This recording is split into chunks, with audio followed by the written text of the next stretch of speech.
I glance at my husband across the breakfast table, his brow furrowed over the newspaper. A familiar wave of boredom washes over me. It's wrong. I know it is. He's a good man, a steady rock, and this dull ache of discontent is solely my own failing. My phone buzzes. It's a flirty text from a coworker. A smile tugs at my lips that's been absent around my husband for far too long. Immediately, I feel the familiar prickle of guilt. This banter, it's fun, but I see the danger in it, the way it casts my marriage in an even more unflattering light. The thrill of the text lingers in the office. My cubicle feels less drab. The hours tick by faster than usual. It's a relief, however temporary, from the heaviness settling into the corners of my life. Yet, with the ease comes a fresh wave of shame.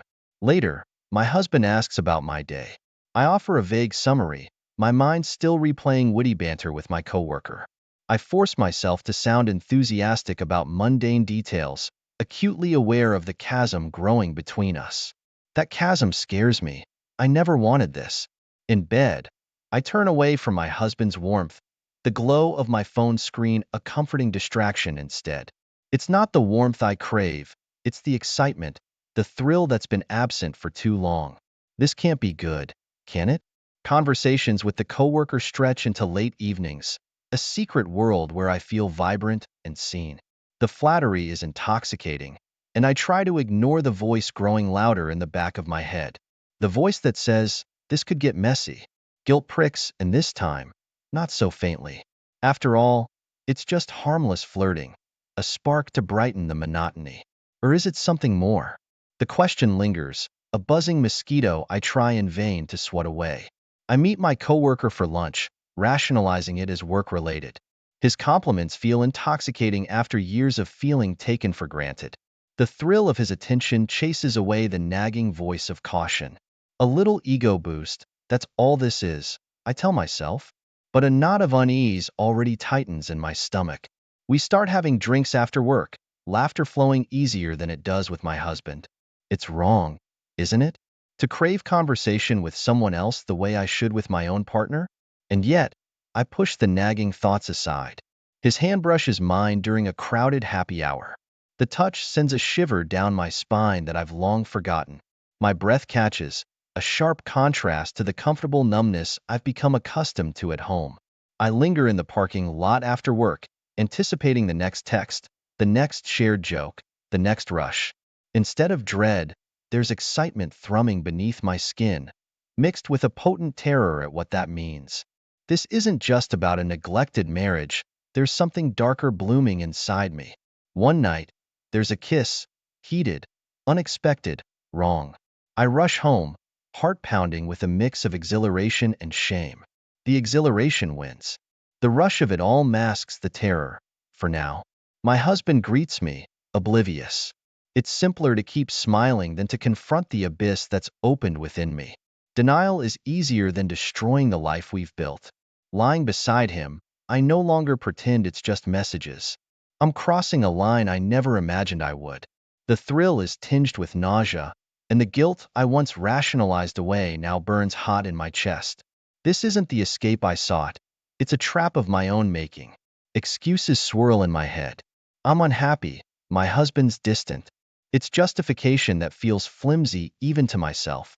The truth is, I'd let the embers of our marriage cool out of sheer neglect.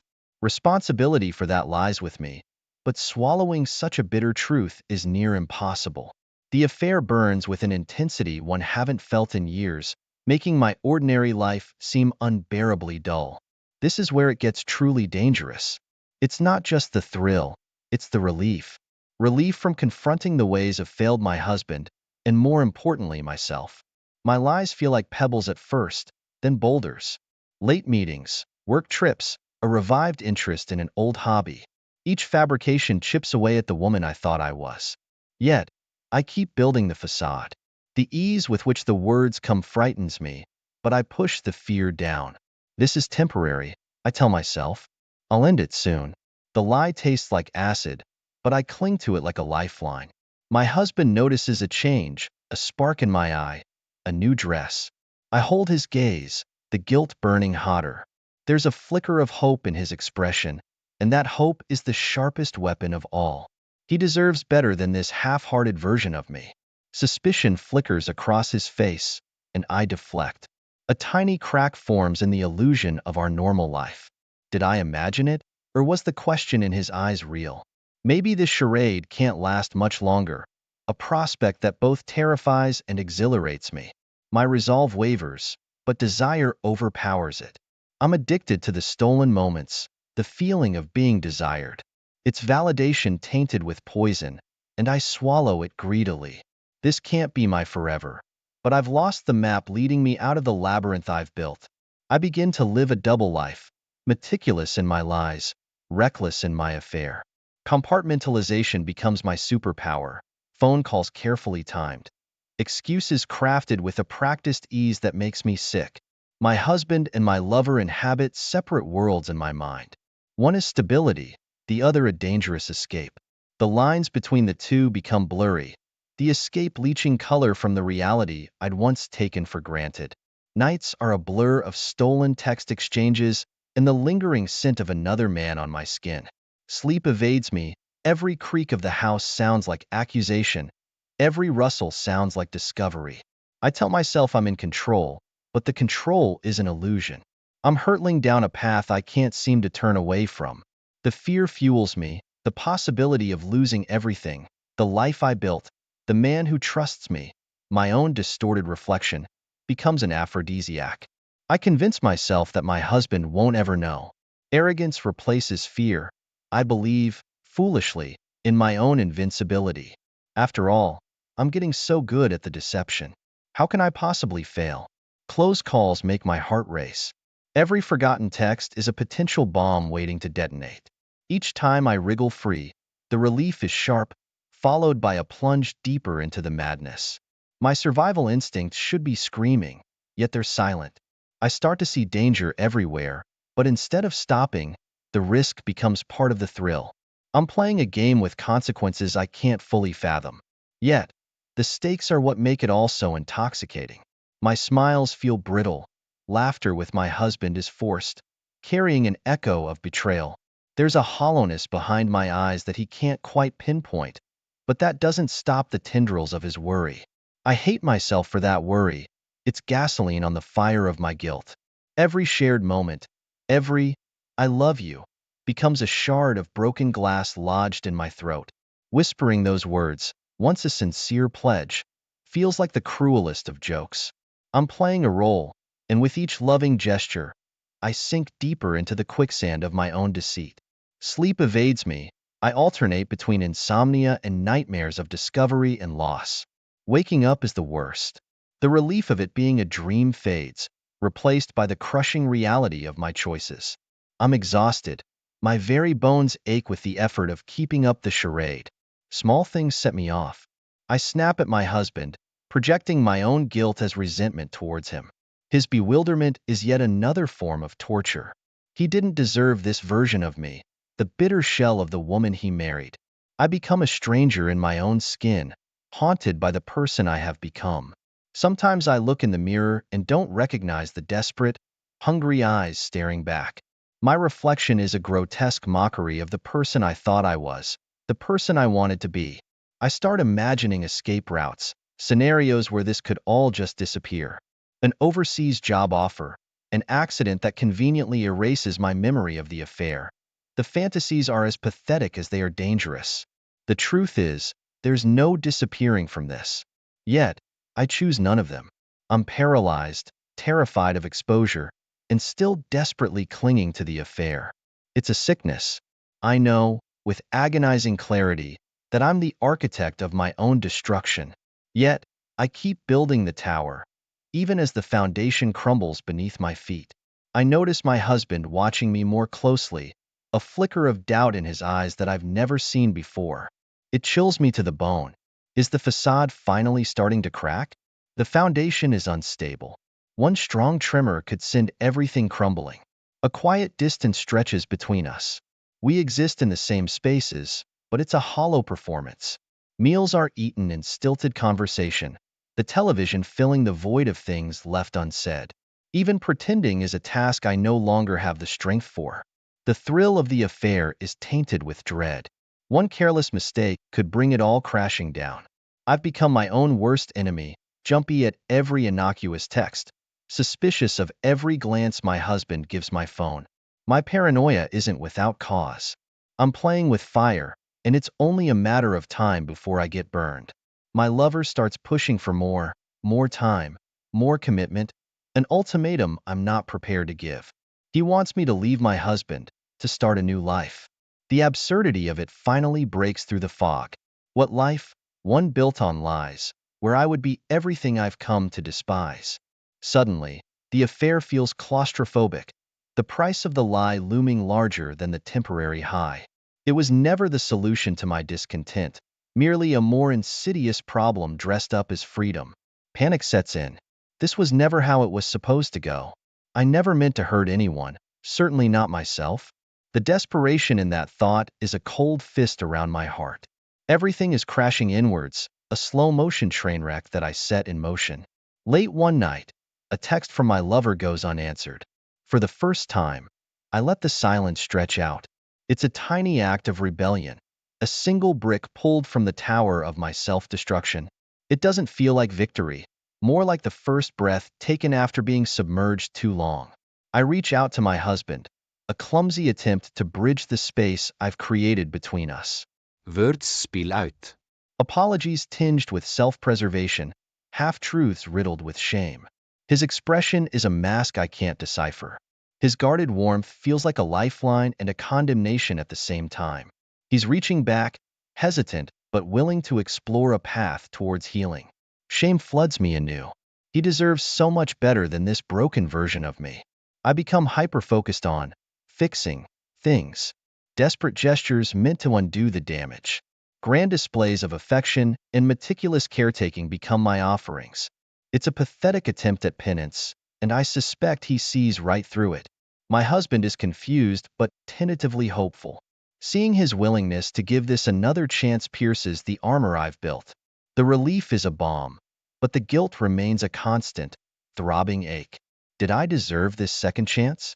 The affair is still a pull, but the desire to end it, to reclaim some shred of integrity, grows stronger.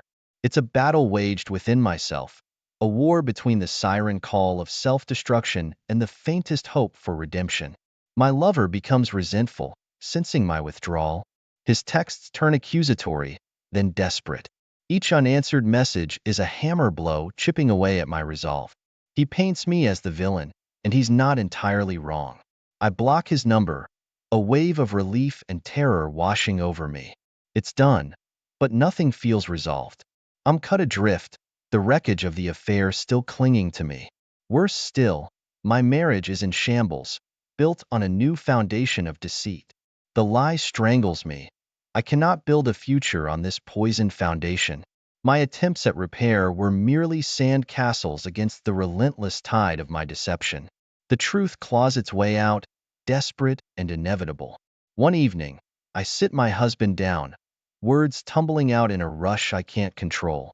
The confession is a brutal thing, a self-inflicted detonation.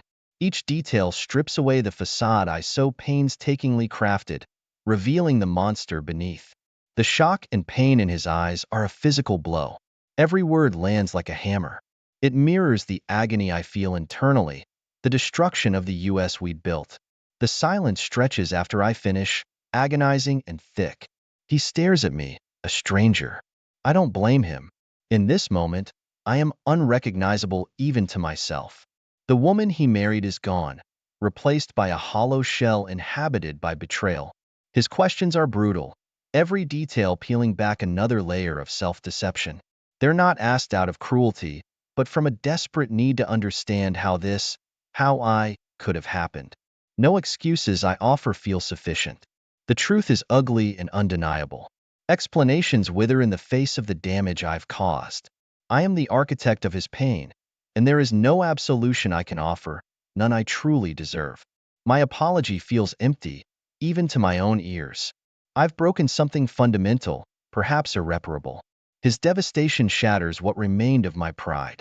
Remorse lances me, yet it feels too little, far too late. An endless night of ragged sobs and his cold silence. The house feels suffocating, each shared item. The chipped coffee mug, the worn throw on the sofa, becomes a mocking reminder of everything I've destroyed. Sleep is an elusive luxury. In the morning, his eyes are like stone. He speaks in clipped sentences, making practical arrangements. His composure is a stark contrast to my disintegration. There's an efficiency to his pain. The logistics of separating a life we spent years entwining. Numbness sets in. This isn't how it was supposed to end. But what other ending was possible? The question is rhetorical, I know, without a shadow of a doubt that there was never another path in the aftermath of my choices. Days become a blur of logistics. His lawyer, packing boxes, the chilling finality of it all. I am a spectator to my own downfall, signing papers that end a marriage I wasn't worthy of. Each finalized detail a fresh blow to my already shattered spirit. The whispers start, friends choose sides, some disappearing altogether. Judgment hangs heavy in the air. The stares, both of pity and gleeful disdain, flay open the wounds of my self-inflicted humiliation. He leaves. The door closing behind him feels like a death knell. Our home, once a sanctuary, is now a mausoleum of dead dreams. I thought I knew loneliness, but this is a desolate wasteland within my own skin. Alone in the shell of our former life, the stark realization hits. I cheated, thinking he'd always love me, but he walked out and never looked back. It is the epitaph I deserve, a cold truth to echo in the hollow spaces of my heart for the rest of my days. Shame has burrowed deep within me, a relentless parasite feeding on my soul. I dissect the past with a morbid fascination, each remembered moment a shard of glass cutting into the open wound of, what if? The question echoes unanswered, a haunting reminder that the past is as unchangeable as death itself. Regret is a suffocating weight, a physical ache residing just below my ribs. The fantasy of fixing what I've destroyed is a poisonous indulgence. There is no undo button, no balm powerful enough to heal the scars I've carved into another person's heart. Self-loathing has become my native language. Every morning, my reflection is a monstrous stranger sneering back at my disgust. The worst part is the clarity. I wasn't misled or manipulated. I wasn't blindsided by some grand tragedy. I was the architect of my own ruin, fueled by a cocktail of selfishness and willful ignorance. Solitude is a suffocating cell, yet venturing out into the world feels like walking a gauntlet. Eyes that were once friendly now brim with accusation, or worse, with pity. I see my fall from grace mirrored back at me, and the shame burns anew. Sleep is a cruel trick. My dreams are infested with nightmares where our roles are reversed. I become him, trapped in his pain, his devastation. I wake in clammy sheets, my own betrayal a bitter taste I cannot wash away. Anger flares in brief, desperate bursts. I lash out at him in my mind, at my lover whose promises were as hollow as my own heart, but most of all, at myself. I am my own primary target, my fury a pathetic mirror of my self-destruction. Slowly, the sharp edges of despair begin to soften. The clamor within me quiets, replaced by a bone-deep exhaustion. I'm left with an aching hollowness, the ruins of who I used to be. Staring at my shattered reflection, I see only a stranger. This is my new reality, a desolate wasteland born of my own doing. Yet, a strange thing persists, a flicker of something that refuses to be completely extinguished. Foolish as it seems, hope, or perhaps sheer stubbornness, claws for purchase amidst the ruins. Maybe, far down the line, redemption is possible. Not the forgiveness I crave but don't deserve, but the possibility of rebuilding into something less monstrous.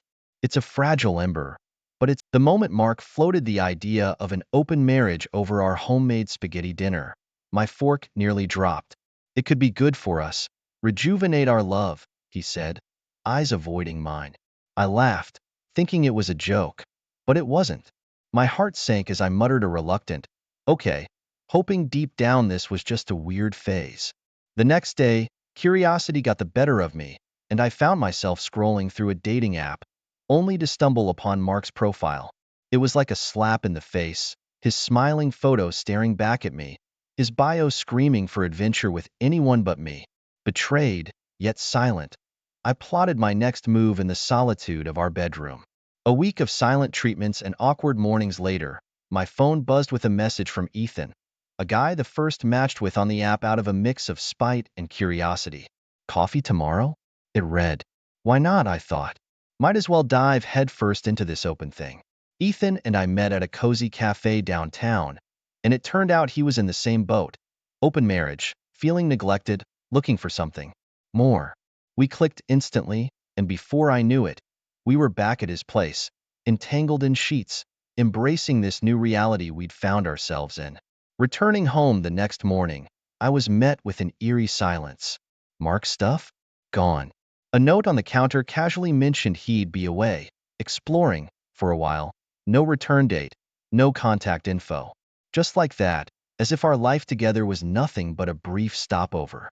I tried calling, messaging, reaching out to friends, but it was as if Mark had vanished into thin air. Haven't heard from him, they'd say, their voices a mix of concern and confusion. Abandoned and angry, I found solace in Ethan's company, our shared sense of desertion drawing us closer. 2 weeks turned into a month, and not a word from Mark. Ethan and I, finding comfort in each other's company, gradually built a connection that seemed to fill the void left by our absent spouses. Yet, beneath it all, the questions remained. Where had Mark gone? And why had he left without a trace? In a desperate bid for clarity and closure, I found myself dialing the number of a private investigator. I need to know where he is, I confessed, the words tasting like defeat. Handing over a photo of Mark, I couldn't shake the fear of what I might uncover. It felt like stepping off a cliff, not knowing where the bottom was. The investigator's call came 2 days later, a bombshell that shattered any remnants of hope I had clung to. He's cleaned out your joint account, the voice on the line informed me, the words cold and clinical.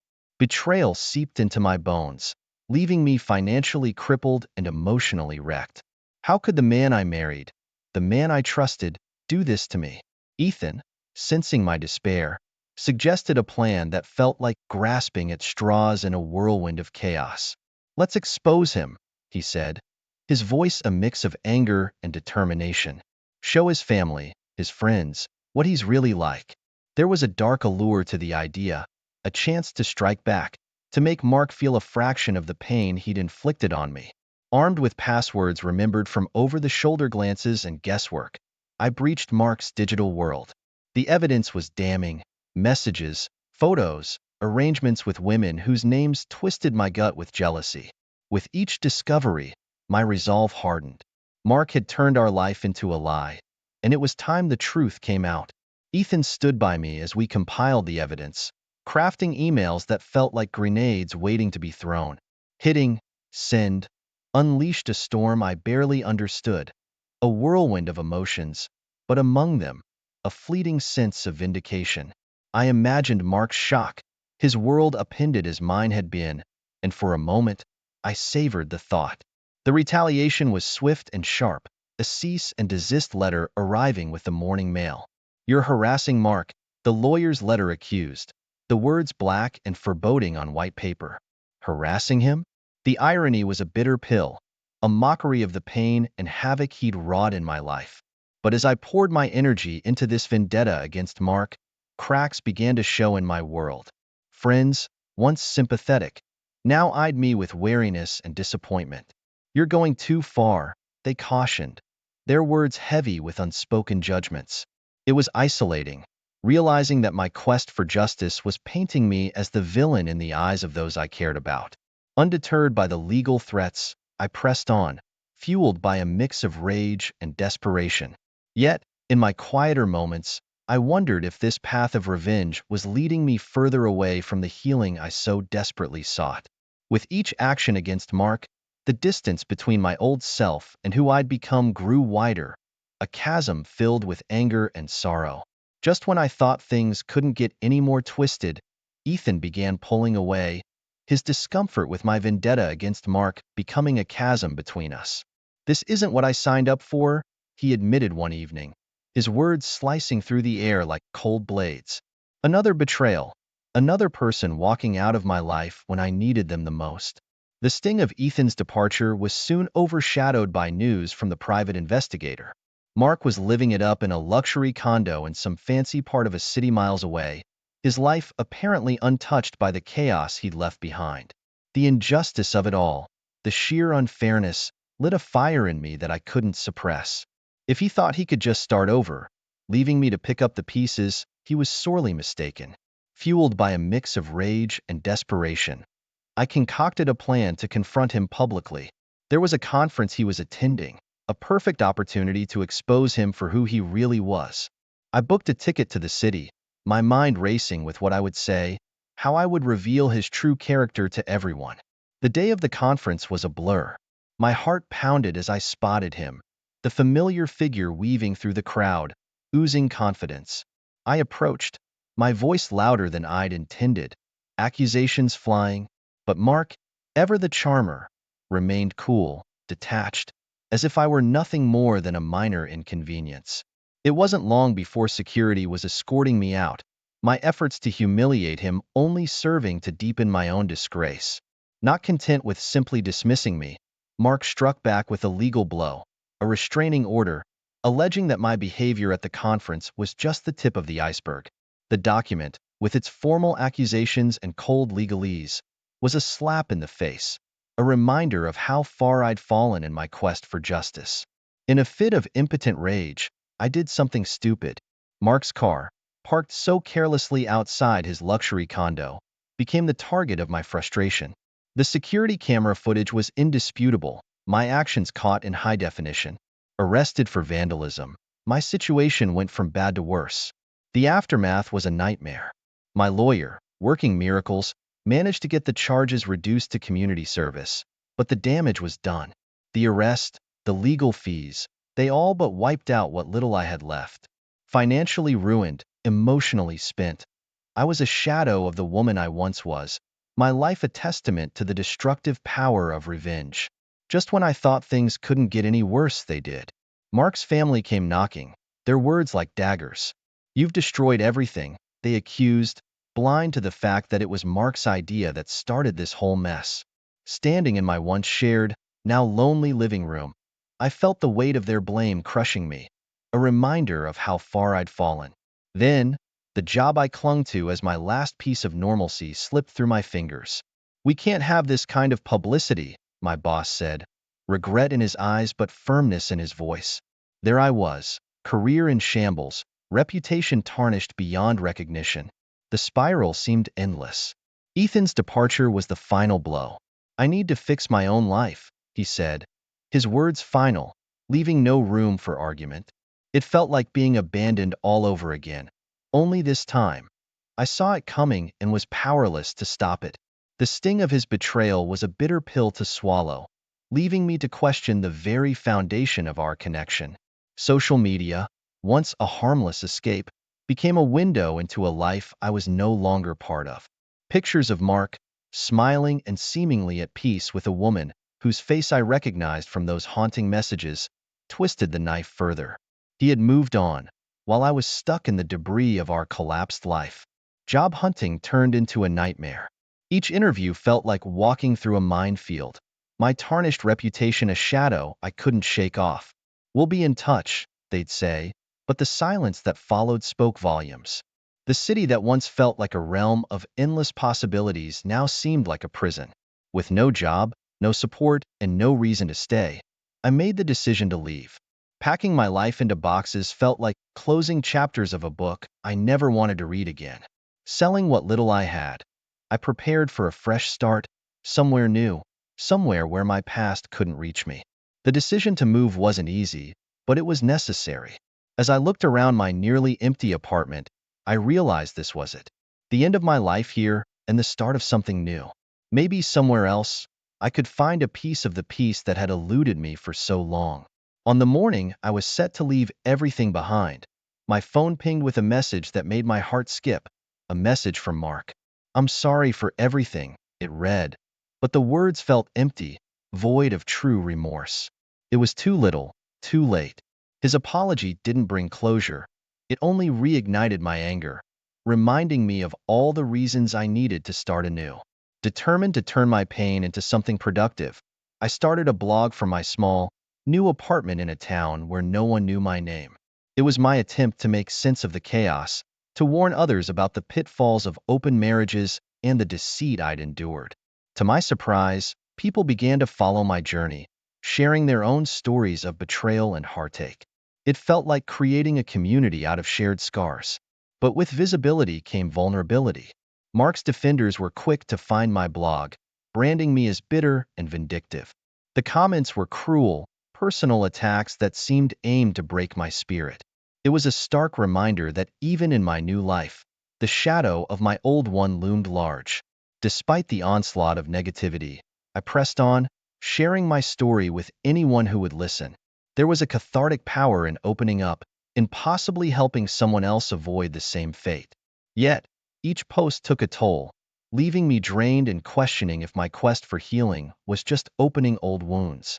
Then, the legal notice arrived, a cold, formal threat to silence me. Mark was suing for defamation, demanding I take down my blog or face him in court. The irony wasn't lost on me. Mark, who had turned my life upside down, now claiming victimhood. Faced with the prospect of legal battles I couldn't afford, I had no choice but to comply. Taking down each post felt like erasing pieces of my journey, my voice muted by the man who had caused so much pain. It was a bitter pill to swallow, realizing that in trying to reclaim my life, I'd somehow lost even more ground.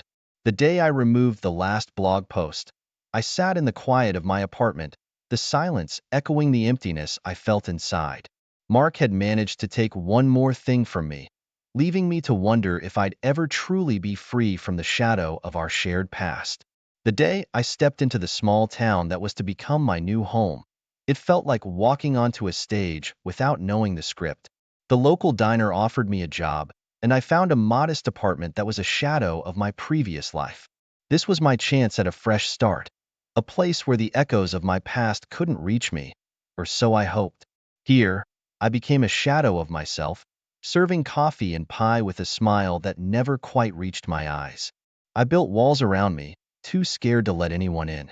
The fear of being judged, of having to explain the scars that weren't visible, kept me from forming any new connections. It was safer that way, or at least that's what I told myself. Then, one day, a text from a former mutual friend shattered the fragile peace I'd found. "Mark's going to be a dad," it read. Just like that, my past crashed into my present, leaving me gasping for air. The pain of what I'd lost, what Mark had taken from me, felt as fresh as ever. It was a reminder of a life that could have been, now forever out of reach. In the wake of that news, the diner became more than just a job, it was my refuge. I lost myself in the routine, each order a distraction from the turmoil inside. Little by little, I started saving, each penny in the jar by my bed a symbol of hope for something better, a future where the past didn't define me. But the past has a way of catching up. One evening, a customer looked at me a second too long, recognition dawning in his eyes. "Aren't you the woman from?" he began, but I didn't let him finish. My heart sank. The fear of being exposed, of that new beginning slipping through my fingers, was paralyzing. Yet, in that moment of vulnerability, something unexpected happened. The regulars at the diner, the ones I'd served day in and day out, rallied around me. Their kindness, free from judgment or curiosity about my past, offered a glimpse of the community I'd been too afraid to seek out. They showed me that perhaps starting over wasn't as impossible as I'd feared. Then came the letter from Ethan, its arrival unexpected and its contents even more so. "I'm sorry," he wrote, "for everything." His words forced me to confront a tangle of feelings I'd pushed aside: forgiveness, resentment, and the painful acknowledgement of the role his encouragement had played in my downfall. It was a reminder of the complexity of human emotions, of the capacity for growth and change, even in those we might have given up on. In this small town, working at the diner, surrounded by people who knew nothing of my past yet offered unconditional support, I found the strength to face each day. And with Ethan's letter, I began to understand that forgiveness, whether given or received, was a crucial step on the path to healing. The road ahead was uncertain, but for the first time in a long while, I felt a flicker of hope that maybe, just maybe, I could find peace amidst the ruins of my life. Finding purpose in a world that once seemed void of it, I started volunteering at the local shelter. There, amidst the stories of loss and resilience, I found my own strength, teaching others to rebuild their lives. I discovered a solace I hadn't known I was searching for. It was as if every piece of advice I gave, every shoulder I offered, helped patch the cracks in my own foundation. With a newfound determination, I scrimped and saved, every tip from the diner pushing me closer to a goal that once seemed unattainable. Enrolling in a night class was my leap towards a future I could shape.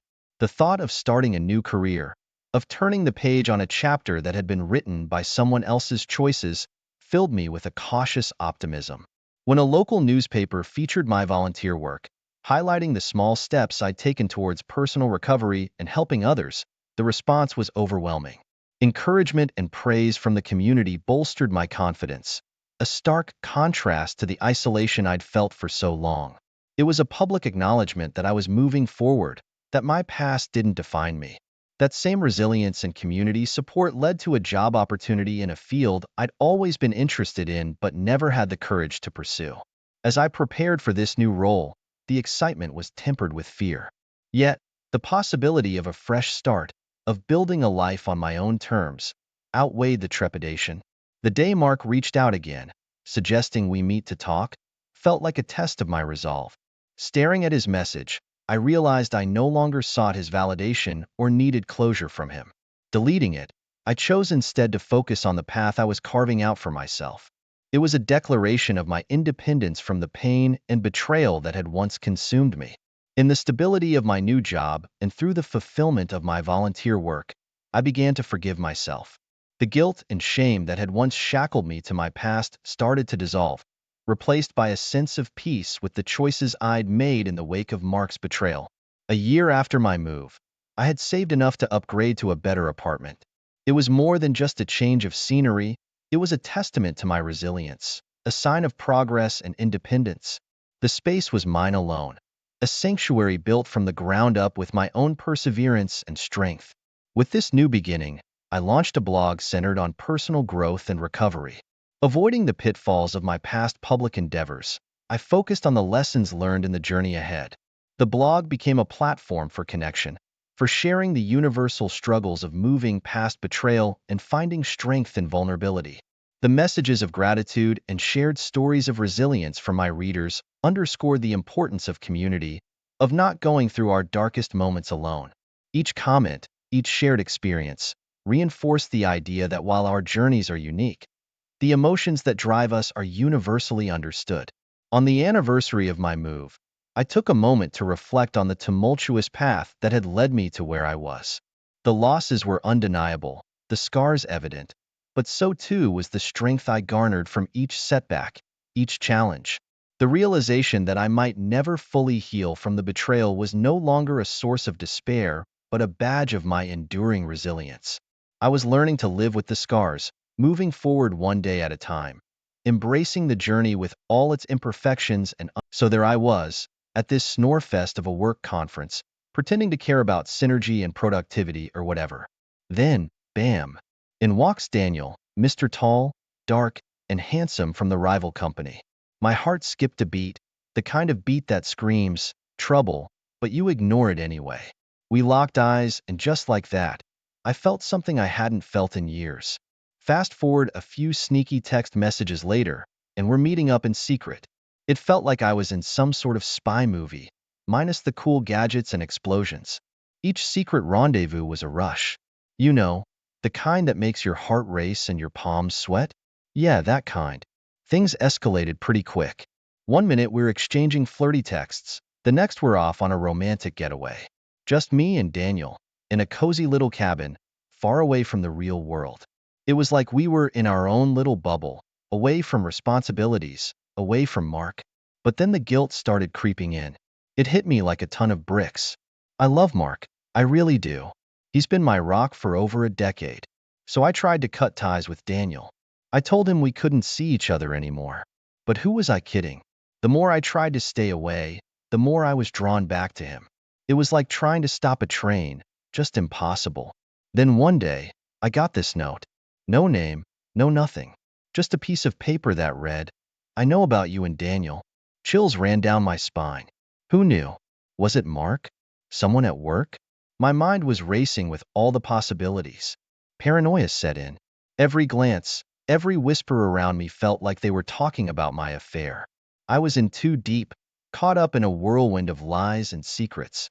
The affair was like a fire I couldn't put out, no matter how hard I tried. And that note? It was just the beginning of a storm I didn't see coming. You ever get that feeling like something's off, but you can't quite put your finger on it? That was me. After finding out that the warning note about my affair with Daniel was from his ex, talk about a plot twist, right? It's like walking into a spider web and trying to figure out if the spider's on you. So, I confronted Daniel. My heart was racing, hands shaking. I expected some big showdown, but guess what? He was smooth as silk, denying everything. He had this way of looking at you that made you believe even the most outrageous lies. And like a fool, I bought it. Hook, line, and sinker. Meanwhile, back at home, Mark was starting to put the pieces together. He's not a detective, but you don't need to be one to notice when your wife's mind is a million miles away. He was asking questions, and I was dodging them like a pro. But lies, man, they're like building a house of cards. One wrong move and the whole thing comes crashing down. The day Mark found a hotel receipt in my coat pocket, I knew the jig was up. He confronted me, his face all red, voice shaking. I tried to lie my way out of it, but you could see the hurt in his eyes. We had this massive argument, the kind that makes the neighbors wonder if they should call the cops. It was ugly, real ugly. I felt trapped, like a cornered animal. That's when I made the decision that changed everything. I left Mark, just packed my bags and left. No goodbye, no explanation, nothing. I moved in with Daniel, thinking I'd finally found my freedom and happiness. What a joke that was. It was like jumping out of the frying pan and into the fire. Living with Daniel was like being on a roller coaster that only goes down. Sure, there were moments of joy, but they were fleeting, like chasing smoke with your bare hands. I thought I was living the dream, but in reality, I was just lost in a fantasy. It's funny, how you can convince yourself that you're happy when you're really just running away from the truth. And that's how I ended up where I did. In Daniel's arms, but further away from happiness than ever.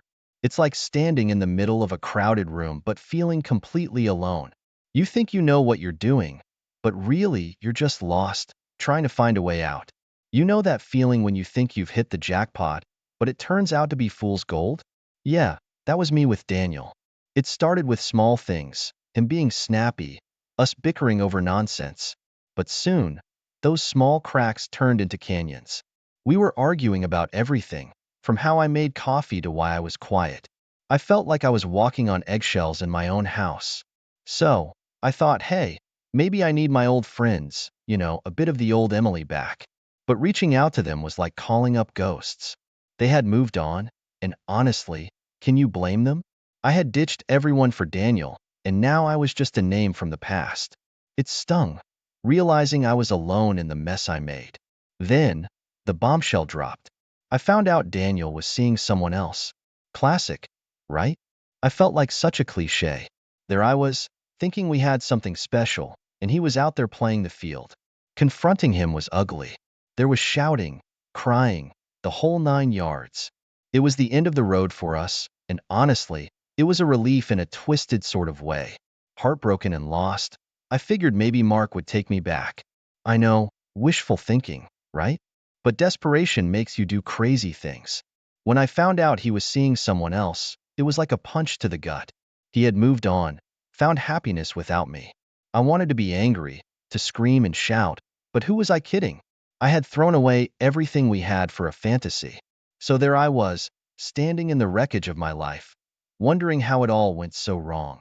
The dream I chased with Daniel turned into a nightmare, and the life I had with Mark was just a memory. It's funny, in a sad way, how you don't know what you've got till it's gone. And there I was, left with nothing but regrets and a bunch of what-ifs. Ever tried patching up a hole in your life with all the wrong things? Well, let me tell you, it's like using tape to fix a leaking dam. After everything went south with Daniel, and Mark was out of the picture, I started dating. Not because I wanted to, but because I couldn't stand the silence of my own company. It was a parade of Mr. Wrongs, each one a stark reminder of what I'd lost. Then work started slipping through my fingers. I couldn't focus, kept making mistakes. It's like my brain was constantly somewhere else. My boss had that final talk with me, the it's not working out kind. And just like that, I was out of a job, out of a routine, out in the cold. Things went downhill fast. Bills piled up like snowdrifts.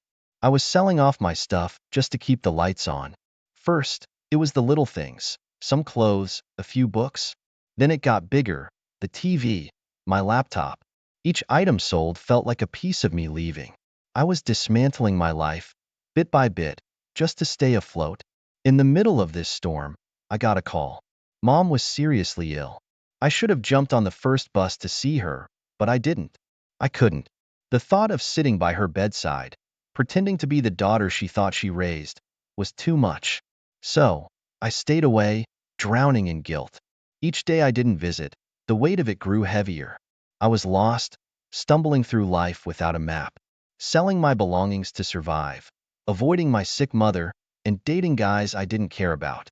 Looking back, I was like a ghost, haunting my own life, unable to connect with anything real. It's one thing to lose your way, but it's another to lose yourself. And boy, had I lost myself. Life has a twisted sense of humor, doesn't it? Just when you think you've hit rock bottom, it hands you a shovel to dig deeper. That's what happened when I lost my mom. I didn't even get to say goodbye. The guilt? It was like a constant, throbbing pain. Then, out of the blue, I found out mom left me a bit of money. It wasn't life-changing, but it was something. You'd think I'd use it wisely, right? Maybe pay off some debts, save for a rainy day? Nope, not me. I went on a spending spree. Fancy clothes, nights out, you name it. It was like I was trying to buy my way out of sadness. Spoiler alert. It didn't work. One of those wild nights led to a pregnancy scare. Talk about a wake-up call. I was already struggling to take care of myself, let alone a baby. It turned out to be a false alarm, but it shook me. I started to wonder what the heck I was doing with my life. Then, out of nowhere, I ran into an old friend from college. She looked great, successful, happy, the whole package. We got to talking, and I spilled my guts about everything. Instead of running for the hills, she offered me a job. It wasn't anything fancy, just a gig at her company, but it was a lifeline. That job offer felt like a small light at the end of a very long, very dark tunnel. For the first time in what felt like forever, I had something to look forward to, a chance to start over, maybe even make things right. I was down, but not out. Not yet. You ever get that feeling like the universe is playing some cruel joke on you? Well, strap in, 'cause it gets better. Remember that job my friend offered me? Turned out to be a big, fat scam. I showed up, all hopeful and stuff, only to find out the company didn't even exist. Talk about a slap in the face. Things spiraled from there. I was behind on rent, and my landlord had about as much patience as a toddler.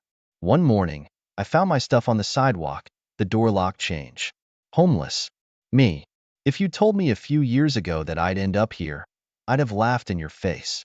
So, I did what any sane person would do. Note the sarcasm. I turned to the bottle.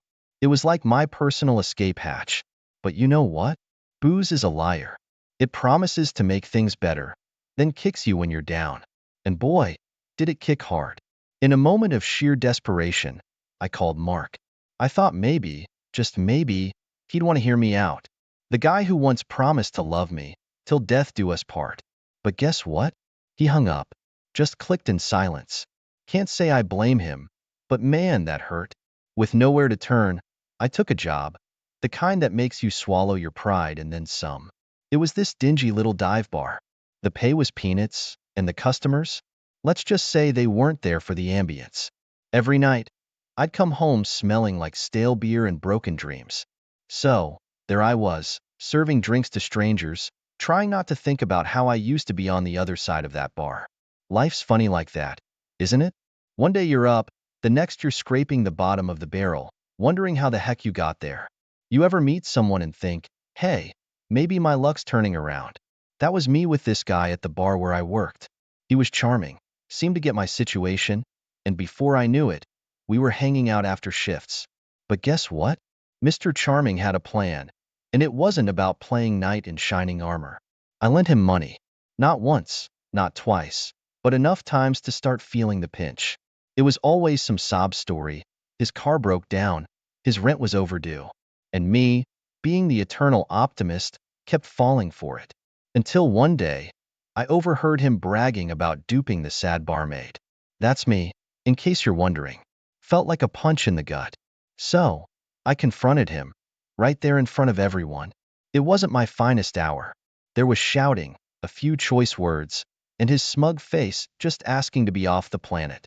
I made a scene, but hey, at least I stood up for myself, right? In the midst of this chaos, my health took a nosedive. Stress, bad eating, worse sleeping. I was burning the candle at both ends, and it was catching up with me. My body was like, nope, we're done here. Started feeling tired all the time. Sick, just run down. It's like my body was echoing my life. A bit of a wreck.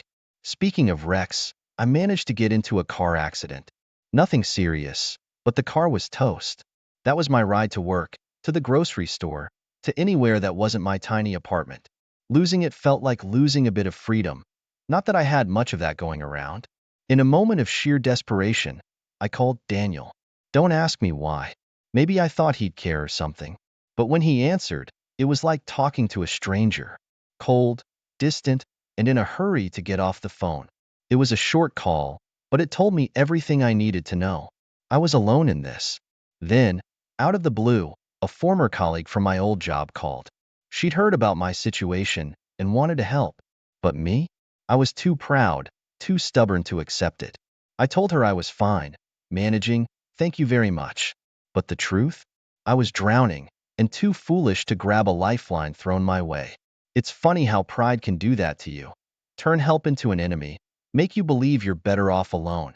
But let me tell you, alone's not all it's cracked up to be. You know how they say when it rains, it pours. Well, my life was like a never-ending thunderstorm. First, this legal notice lands in my mailbox, all official and scary, saying I owed a ton of money. Debts I'd been ignoring, hoping they'd magically disappear. Spoiler alert, they didn't. So what did I do? I did what any rational person would do in a crisis. I hit the casino. Yeah, I know, not my brightest moment. I had this wild idea that I could gamble my way out of debt. Like I'd just walk in, win big, and everything would be fine. Instead, I lost. Not just a little, but a lot. It was like watching my life savings go down the drain, and all I could do was stand there and pull the lever again. With my debts now bigger than ever, my landlord started getting antsy. He was all, pay up or get out.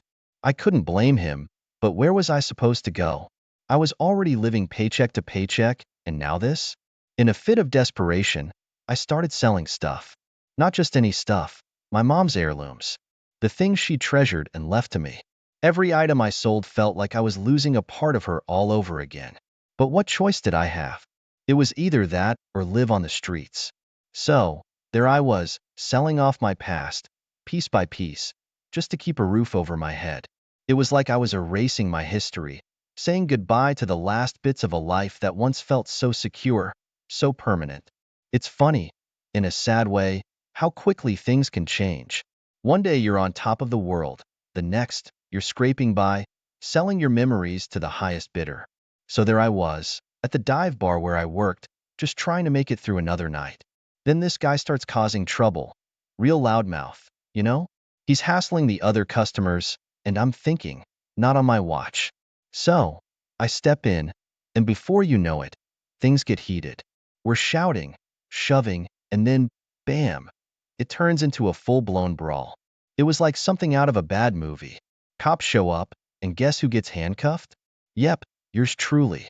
I'm sitting in the back of a police car, thinking, how did it come to this? They threw me in a cell for the night, and let me tell you, that's a wake-up call. It's cold, it's hard, and it's loud.